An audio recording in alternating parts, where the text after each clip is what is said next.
So I looked into Kidblog for my technology presentation. So to start, what is Kidblog? Kidblog is a platform to publish student writing. It's an educational and an interactive blog, and it's interactive because it allows students to present content in different ways, and it's collaborative, but it's also a secure blogging site because it's teacher moderated and student friendly. There's also privacy settings that can be set. So how does Kidblog work? First, the teachers begin by creating a class, and they can create as many as they need to accommodate the different sections.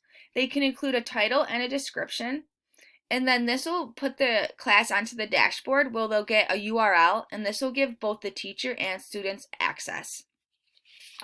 So then, after creating the class, they set their privacy levels, and the teacher determines and sets which audience levels are available for students to choose from. And these choices include teachers, classmates, connections, or there's even a public view. And these same options are available for who can comment on the students' posts as well. And the connections that could be connections that you found from across the world, or it could be like family members. And you can also set up if teacher approval is needed based on the audience. So the approval wouldn't be needed for teacher only view, but you could set approval required for classmates or connections view. Now that the class is set up, teachers can begin inviting students to join, and they can do this in multiple ways depending on their preferred login method. They can use join codes, which is the student's Google login, or they can manually add their students by creating display names and temporary passwords. And once the students are invited, they then go on and they change and customize their avatar. And they can do this by uploading a photo or choosing a photo of something that shows one of their interests or their hobbies. And once they're provided guidance on what to do with their first or initial blog post or any blog post, the students can begin creating. They create a title, a description, and they can also customize the colors, the textures, and the fonts that they use. And once they post it, it'll go live, and their connections or whoever the audience level is can begin commenting and engaging with their post. And similarly, the students are able to click and view on their classmates' work and leave comments as well. These are just some visuals so you could see what the Kidblog site looks like. The top two are Kidblog dashboards, so you could see like the titles. There's some different posts by individual students. The bottom left shows this individualized portfolio, so this is just the students' work over time. And the bottom right is this connections page. This is where teachers can go to find connections to collaborate with, whether it's down the hall or across the state or from across the world. From my research, I did find that Kidblog does align with New York State standards. So in the introduction to the writing standards, I started at pre-K because it's just the beginning and it's the beginning of their education. And it states students in pre-kindergarten should also begin to learn about how technology and digital tools for writing can increase learning and communication. So they should use technology to write, draw, and explore concepts, and they should begin to explore keyboards. As students progress through the grades, they continue to work on and develop these skills, and the language in the standards change slightly. So it goes from beginning to learn to continuing to learn. And as they get up into 11th and 12th grade, they should really have a solid grasp on how to use these different tools. And Kidblog provides students with that opportunity because they have the ability to communicate with other people besides their teachers or classmates. And it does increase learning because it's collaborative. So they're being able to see the different ideas and perspectives of peers that they might not get to in their classroom because of the collaboration aspect. Also, it's easy to increase learning because the teacher can easily link material for students to further explore. But I looked more closely and I did find that Kidblog does align with other reading, writing, speaking, and listening standards. So, for example, like reading standards, determine a theme or central idea and explain how it's supported. Teachers might have students write a response or maybe verbalize a response for this, but they could create a kid blog post and they could add, more visual or audio supports to make it. But they could easily do that standard through Kidblog. And same with writing standards. I used second grade, but across grade levels, any standard where students have to create a response to a text, author, or theme, they can do that right on Kidblog as well. And Kidblog also supports the writing process by allowing students to draft, revise, and edit their work. I also found some alignments with speaking and listening standards. So you have to include digital media and or visual displays, and Kidblog definitely is an easy way for students to do that. The blog post really makes it so they can easily link those visuals and digital displays, but also they are participating in a range of collaborative discussion with diverse peers. Again, Kidblog allows for connections across the country and even the world, so they're really getting more diverse peers, different ideas and perspectives.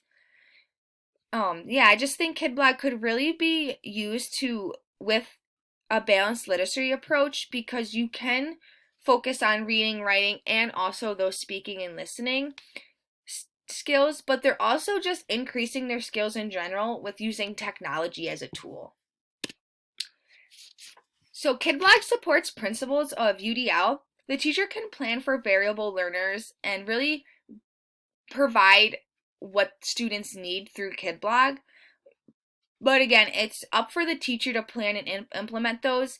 The Kidblog is a resource and a platform that can help, but it's up to the teacher to plan it and follow through with it, because Kidblog doesn't differentiate instruction for you. So it does allow for differentiation of instruction through content, process, and product, as long as the teacher is following through. For content, the teacher can link resources and materials right in the comments on the post, but they can also post their own blog with differentiated resources right in their blog. Because it's online, the teacher and students both have access to materials at all different readiness levels or interest levels. So the students can really look at what they need to based on interest, based on their reading level, and the teacher can post that right in the comments. But it doesn't have to be a reading thing. The content could be provided in an interactive website, maybe a short clip, or maybe a podcast.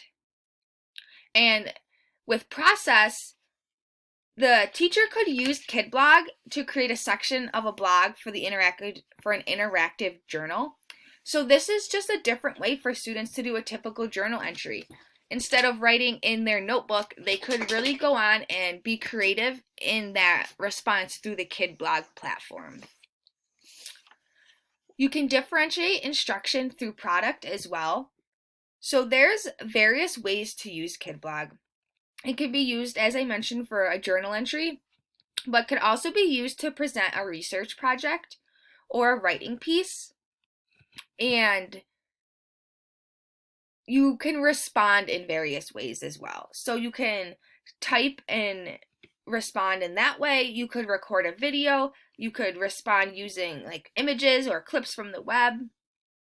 So there's just multiple different methods and ways for students to express their ideas.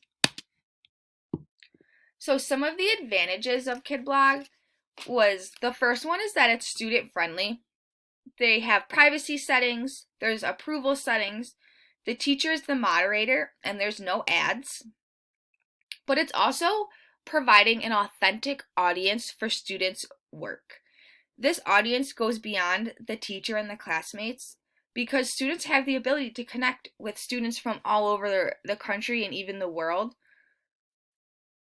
And it's just really beneficial for their work and their writing to have that audience, and just to know that they're writing for more than just the teacher. It's easy to set up and use. You can find YouTube videos and step-by-step instructions on how to set up your Kidblog account. But teachers also have the ability to link their Google Classroom and their Google Drive right to Kidblog. So they can easily attach Google Documents, their Google Slides or drawings, they can attach PDFs, but they can also create and then grade or assess right in the same place. And they can do this with the descriptive, formative feedback that they leave in the comments. And as I mentioned, this can be done just typically typing in a response, or they could post a video of them responding. So it also, an advantage is that it improves writing and digital literacy. Students can save as a draft, send for review, publish for peer review, or publish for a broader audience. But it also teaches digital citizenship, which is the skills and knowledge to use technology to communicate and participate. And that is just really important, and it goes back to that introduction to the writing standards. Not only that, and as I mentioned, it aligns with standards. Teachers are able to work on and assess multiple standards through the Kidblog platform. And another advantage is that automatic portfolio is created, and if it is used consistently over the grade levels, it can be used as an informal assessment for measuring growth, and it can also be used for parent-teacher conferences. Some disadvantages that stuck out to me were that Kidblog was at once a free platform, but it no longer is free. For individual teachers, it's $12 a month or $75 a year. At the time that I was looking on their site, they were running a special, so it was only $54 a year. You can get district or school-wide access, but you have to get in touch with Kidblog and they'll send you a quote. So that's the disadvantage. If it's not being used district-wide, the individual teacher will have to pay out of their own pocket. But I do recommend trying to find a free platform maybe to augment your in-class instruction or for remote learning. And it is just a platform. So as I kind of touched base on, it's up to the teacher to really use Kidblog to differentiate instruction, but it's the same way across the platform. So unless the teacher plans meaningful learning, through the site, then students really aren't benefiting. So this is just a platform that a teacher really needs to plan learning through. It doesn't do it for you. And I think some of the largest disadvantages is that you need a reliable computer and internet access, and not all students have these when they leave the school setting. So students wouldn't be able to really use Kidblog outside of class because they don't have the internet or the computer access. So you have to be mindful in how you would implement Kidblog. You shouldn't be assigning Kidblog as homework if your students don't have reliable internet access. And also, not all districts have enough computers for each student to use every single day. So that is a disadvantage, but you could get around it if you're just being creative on how you're implementing Kidblog use in the classroom. But another disadvantage is that, so this should be used consistently across grade levels. It's designed to track growth and really build that online portfolio, but there is no guarantee that other teachers in the district will use the platform. So a student might use it for maybe second and third grade, let's say, and really get a lot of great work on their portfolio, but then they never use it again. So they're not able to track growth beyond third grade, or they're missing out on the collaboration. So the disadvantage is that all teachers would have to kind of be willing to use it for students to get the advantage of that portfolio. So in conclusion, I think that Kidblog is a beneficial instructional tool. It's safe and teacher moderated, and it also allows the teacher to work on multiple standards in a way that is more engaging. The platform provides an authentic audience and a home-to-school connection. It supports UDL and DI principles. There is a subscription fee. However, like I said, I would recommend trying to find a different free website that could be used by teachers, because it could augment in-class learning, but we also have remote learning benefits. It provides a way for students to present, share, and collaborate with their peers when we may not be able to do so in person. Well, I hope you enjoyed. I did attach my